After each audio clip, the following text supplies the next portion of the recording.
Está com quase 50 anos que aconteceu o caso Maria Sintra, uma mulher de Lins que relatou ter visto, e não só isso, mantido contato com criaturas de outro mundo, extraterrestres. E a investigação foi feita oficialmente pela Força Aérea Brasileira na época. E tudo isso está arquivado. Ninguém tinha bisbilhotado a papelada. Mas o nosso jornalismo, sim, teve acesso a esses documentos secretos até agora. Roda a reportagem.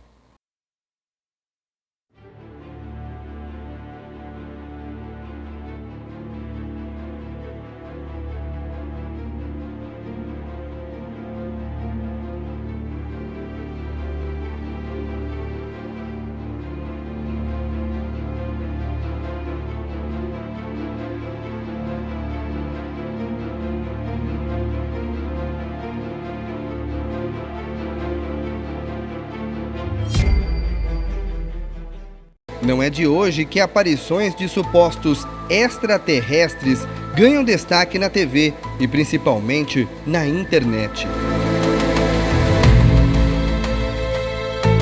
E nessa sempre ficamos pensativos. Afinal, será que estamos sós no universo? Pouca gente sabe, mas o interior paulista guarda uma história surpreendente envolvendo um suposto objeto voador não identificado e também um possível contato com esses seres de outro mundo. Tudo aconteceu em Lins, a 100 quilômetros de Bauru. Para contar essa história, precisamos voltar no tempo, precisamente o ano de 68. Eram os anos de chumbo. O Brasil vivia sob o regime de uma ditadura militar. Naquela época, falar abertamente sobre qualquer assunto polêmico poderia, no mínimo, custar a liberdade, pois foi neste contexto que Maria Sintra dos Santos decidiu contar em detalhes toda a experiência aterrorizante que viveu na madrugada do dia 25 de agosto de 1968, dentro deste hospital.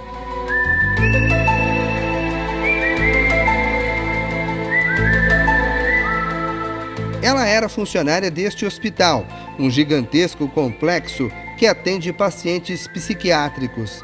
Ela diz ter sido testemunha de algo jamais relatado no Brasil até então. Numa entrevista a um radialista da cidade, Maria contou como acordou em plena madrugada por um barulho estranho. Eu estava dormindo, quando eu acordei com um barulho, que nem uma embreagem. Abri a janela, quando abri a janela, vi uma mulher lá embaixo. Peguei e disse para ela, espera um pouquinho que eu já vou aí, abrir a porta. Levantei, abri a porta, quando abri a porta tinha uma mulher com altura média, clara, pegou e eu dei a garrafa para ela, eu segui o bebedouro. Seguimos o corredor, abri a porta e entreguei a garrafa para ela, ela pegou e bateu assim no meu ombro, embaúra, embaúra. Depois de oferecer a garrafa com água, a mulher resolveu ir embora. Foram poucos minutos de um contato inesquecível. Foi quando ela descobriu que não era algo deste mundo. Ela veio de pegar e ir pro caminho, ela entrou no canteiro. Quando ela entrou no canteiro, tinha um aparelho alto dessa altura assim. Ela entrou com a maior facilidade. Entrou com o mesmo barulho que fez para descer, fez para subir. Subiu. Que escureceu tudo, apagou toda a luz, que no escuro ficou só aquele cartão iluminando. Daí eu gritei bastante, teve gente que ouviu, mas como é lugar de fazer internação, pensou que era internação que estava fazendo. Maria Sintra descreveu como era o objeto voador, que brilhava e tinha formato de um sino. Dentro do aparelho tinha outra pessoa, com uma luz cor de alpaca, a luz do aparelho era cor de alpaca, e tinha outra pessoa. Que eu vi quando virou a mão, subiu. Tinha outra pessoa, mas não sei se é homem ou se é mulher. E tinha. Fino, um finão.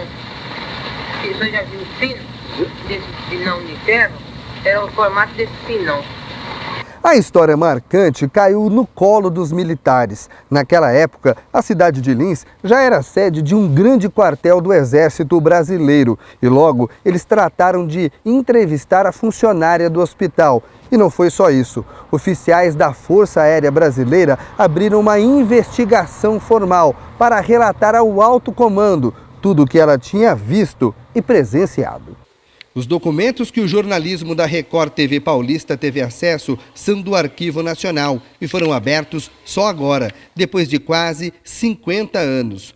Muitos estão apagados parcialmente, mas mostram o relato de Maria Cintra aos militares.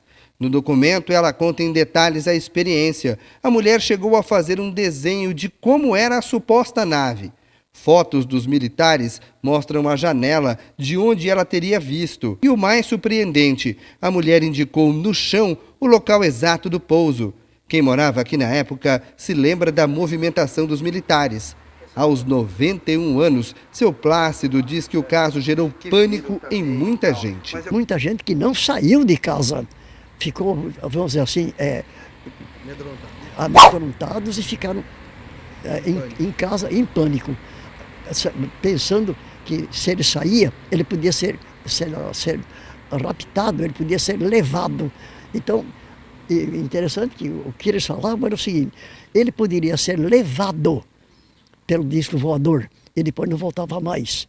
Então, esse foi o comentário geral da época. Seu Didu também é morador antigo de Lins e hoje um historiador. O caso foi de tanta repercussão que ganhou um mural no museu da cidade. Até hoje, é impossível falar da história da cidade de Lins sem deixar de lado o caso Maria Cintra. Isso aqui virou atração turística, né? Quer dizer, vinha gente de tudo quanto é lado para a noite, em torno do aeroporto, ou naquele tempo ainda estava construindo a BR-153, o pessoal ficava lá num lugar ermo, né, que dava para ver bem o céu.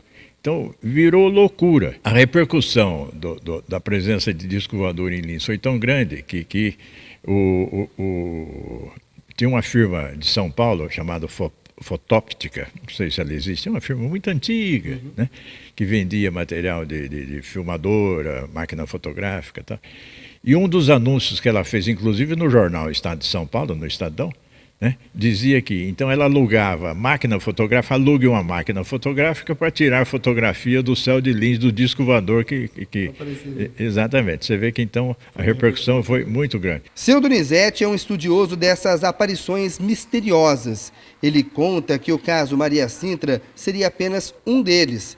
O pesquisador diz que um tratorista teria sido imobilizado por seres de outro mundo enquanto trabalhava.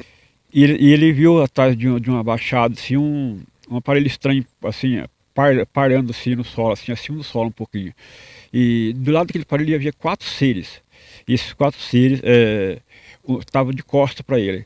E quando ele pegou o aparelho do trator para ver o óleo do trator, esse ser tomou ele com uma agressão. E virou para ele e atingiu ele com uma espécie de um aparelho, um arraio assim, paralisante nele. E ele ficou meio assim, perdeu o sentido, ficou meio assim abobado, assim, paralisado. E aí a Força Aérea veio no local, pesquisou, entrevistou ele, pediu para ele procurar um médico para ele pegar um tratamento, porque aquilo não poderia ser bom para ele, né? Ele teve esse tratamento.